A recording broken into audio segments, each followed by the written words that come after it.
Hello everybody, welcome to our YouTube channel the classroom. आज हम लोग क्लास 9th मैथमेटिक्स का चैप्टर नंबर 3 कोऑर्डिनेट ज्योमेट्री का exercise 3.1 solve करेंगे। So let's get started.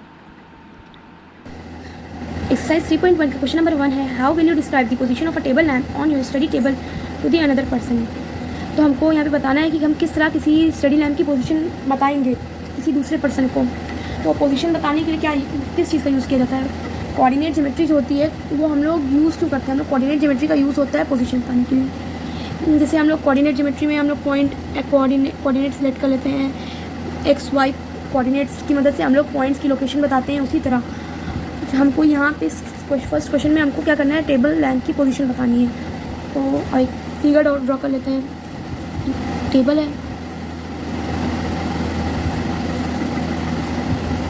उस पर ये लैम्प रखा है। अब अगर लैम्प को मान लें कि ये 37 सेंटीमीटर डिस्टेंस पे इधर से है और यहाँ से 32 सेंटीमीटर के डिस्टेंस पे है, तो अब हम इसको किस तरह से किसी और को पोजीशन बताएंगे इस लैम्प की टेबल पर। तो हम लोग लैम्प को हम लोग एलेट कर लेते हैं। तो लैम्प की पोजीशन क्या हो जाएगी, 32 सेंटीमीटर 32,37, या हो जाएगी लैम्प की पोजीशन 37,32। ये किस पर डिपेंड करती है? हम लोग की लैम्प की पोजीशन 32,37 या 37,32 इस पर डिपेंड करती है कि हम लोग टेबल को किस तरह से किस तरफ को एक्स एक्सिस सेलेक्ट करते हैं और किस तरफ वाई एक्सिस सेलेक्ट करते हैं। तो हम ये लिख लेते हैं, on the basis of the side you assume as x axis एंड वाई एक्सिस। हम लोग किस तरह कौन सी पोजीशन को एक्स एक्सिस सेलेक्ट करते हैं और किसको वाई एक्सिस सेलेक्ट करते हैं। तो इस तरह हम लोग लैम्प की पोजीशन टेबल बता सकते हैं। अब हमारा दूसरा क्वेश्चन है, city has two main road A city has two main roads which cross each other at the center of the city. The two roads are along the north direction. Each direction, all the other street of this city runs parallel to each. These roads and are 200 meters apart. The five streets in each direction. Using 1 centimeter is equal to 100 meter. Draw a model of the city you on your notebook. Represent the road and street by a single line. There are many cross sections on your model. A particular cross streets is made by two street and one running in north-south direction, another in east-west direction. Each cross street is referred to the following manner: if the second street running in the north-south direction and fifth in the east-west direction meet at some cross section, then will you call this street 2,5 using the convention. Find how many cross streets can be referred 4,3 and how many cross streets can be referred to 3,4.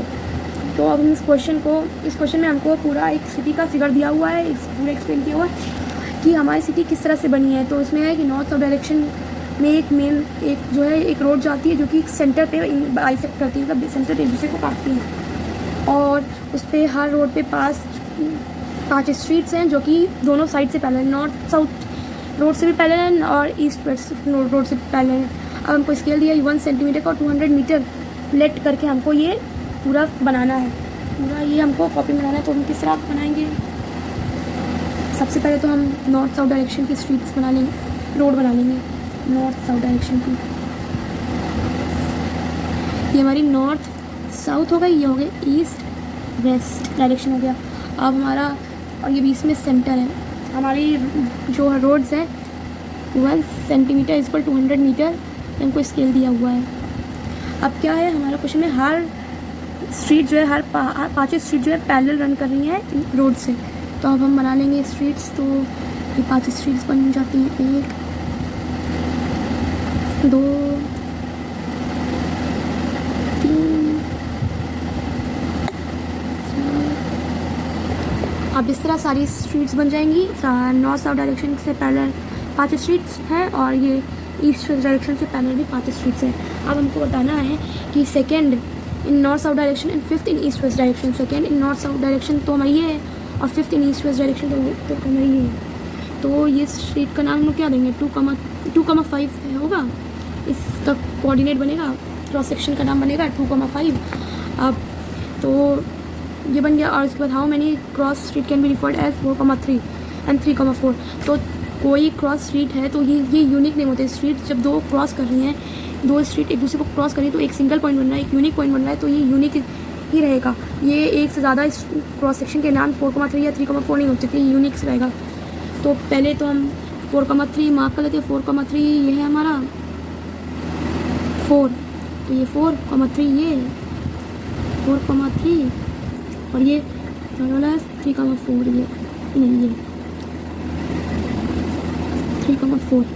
ये हमारे तीनों cross street mark हो गई। और ये लिख देंगे हम पहला, ये पहले का है और ये दूसरे का है।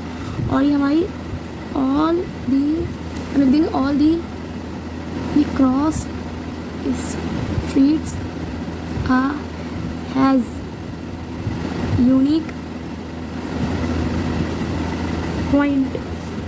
तो हमारा क्वेश्चन यहाँ कंप्लीट हो जाता है। मिलते हैं नेक्स्ट वीडियो में एक्सरसाइज 3.1 के क्वेश्चन नंबर 2 के साथ। Please like and subscribe our channel.